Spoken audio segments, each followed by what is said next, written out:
Let's talk about models.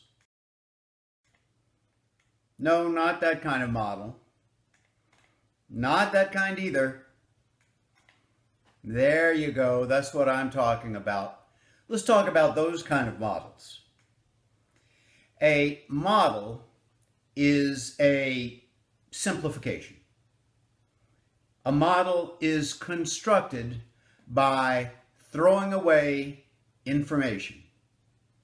Now, the best models are constructed by at first throwing away the least relevant information. And we continue to throw away information until the basic relationships become apparent. By throwing away information, we are clearing out the noise until the basic relationships reveal themselves. So, the purpose of a model is to provide a version of reality that is simple enough to be understood and to isolate the effects of one variable on another variable. A model helps us understand the relationship between variables. A relationship between variables exists when the value of one variable can influence the value of another variable. For example, there is a relationship between rainfall and crop growth, and that is because the value of one variable can influence the value of the other variable. Same with the amount of miles you run per week and your body weight. There's a relationship there. And there's a relationship also between study time and grade point average. But there is no relationship whatsoever between the Dow Jones Industrial Average and the score of the Washington Nationals baseball game last night. Why? Because neither one influences the other. Take, for example, our miles run body weight model. We saw that there is a relationship between two variables, miles run and body weight. We said nothing, however, about the effects of diet, sleep, body chemistry, inherited traits, medications you may be taking. We ignored the influences of all of these other factors and only considered miles run. But at least we can conclude that if you run more miles per week, all of these other factors remaining constant, you will lose weight. By assuming that all of these other factors remain constant, we are throwing away information by ignoring their potential impact on body weight. And the way we throw away information is making the assumption of ceteris paribus, a Latin phrase meaning all other things remaining constant, not changing. The term ceteris means and everything else in Latin. We use the term all the time when we use etc. I'm going to the store to buy milk, eggs, bread, etc. Et in Latin means and, cetera, everything else. Paribus is Latin for equal. The root word we use in English is par. So, the expression, if I run more miles per week, ceteris paribus, I will lose weight, means that if I run more miles a week and everything else remains constant, my body weight will go down. The term ceteris paribus simply means that we're assuming our diet, sleep, body chemistry, and all that other stuff will not change.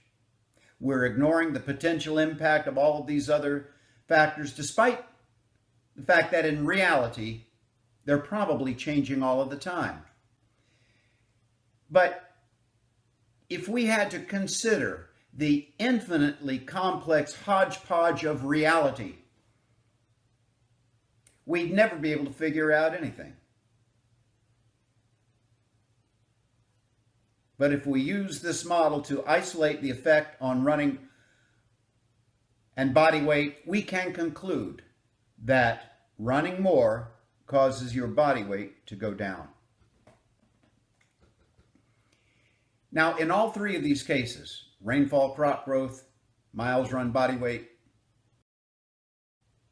study time, grade point average, in all three cases, there is one variable doing the influencing and one variable that is influenced. The variable whose value is influenced by the other is called the dependent variable.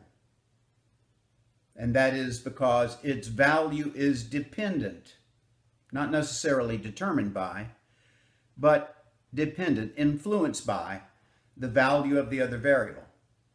The variable doing the influencing is called the independent variable. Now, in our rainfall crop growth model, which is the dependent variable?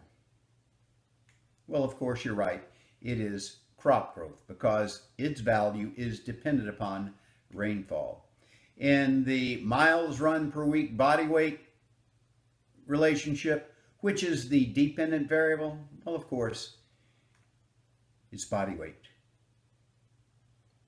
And in the study time grade point average model, the dependent variable is grade point average because it is dependent upon study time.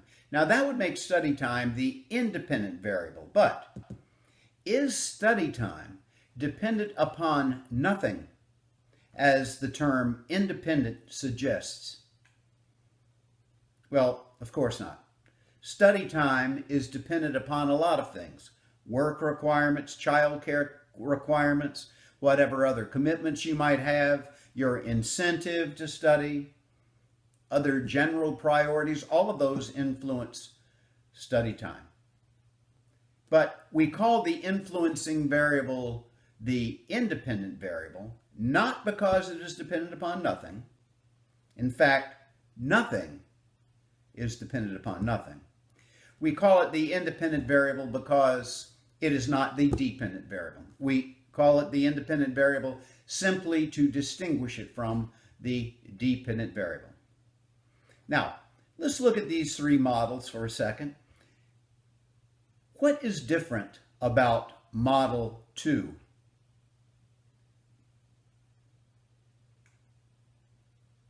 Here it is. In Model 1, when rainfall goes up, crop growth goes up. In Model 3, when study time goes up, grade point average goes up. But in Model 2, when miles run goes up, body weight goes down.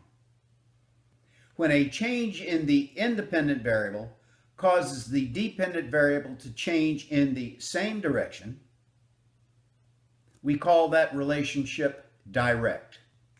On the other hand, when the independent variable causes the dependent variable to change in the opposite direction, we call that relationship inverse. The relationship between rainfall and crop growth is direct. The relationship between study time and grade point average, number 3, is direct. The relationship between miles run and body weight is inverse. Now, when you have one independent variable influencing one dependent variable, then the relationship is known as a bivariate relationship. Two variables, one independent and one dependent. The term bi there is used like bicycle, two wheels. When you have more than one independent variable influencing one dependent variable, we call that relationship a multivariate relationship. In this example right here, whereas rainfall crop growth was a bivariate relationship, we see that rainfall and temperature and its effect on crop growth is a multivariate relationship. We could even add another independent variable, fertilizer. So now we would have a relationship between rainfall, temperature, fertilizer, and their influence on crop growth. In fact, multivariate relationships can become quite complex. And the more detailed they get, the more accurate we would expect them to be, because they are throwing away less information than the simpler relationships. But more complexity leads to the possibility of more disagreement about the model's validity because, one, researchers might not agree on which independent variables should be included and which should be assumed to remain constant. And secondly, researchers might not agree on the relative importance of the independent variables, that is, their weights, in influencing the dependent variable. For example, one researcher might think that rainfall has a much more important influence on crop growth than temperature and fertilizer, whereas some other researcher might say, oh no, temperature and fertilizer have much more important influence than rainfall. Some other researcher might come along and say they all have the exact same. Now, the best way to determine the relevance of and validity of a model is by its ease of use, because if you can't use it, if it's too difficult to use, it does nobody any good, and the accuracy of its predictions. When we discard information, as we do when we construct a model, we understand that we're going to lose some degree of accuracy, but this is a sacrifice we're willing to make in order to gain some degree of comprehensibility. We know, for example, that the weatherman uses a model for his predictions. That's because he doesn't know all the variables that affect the weather, and even if he did, he wouldn't know their relative weights. But when he says it's going to rain, we take an umbrella.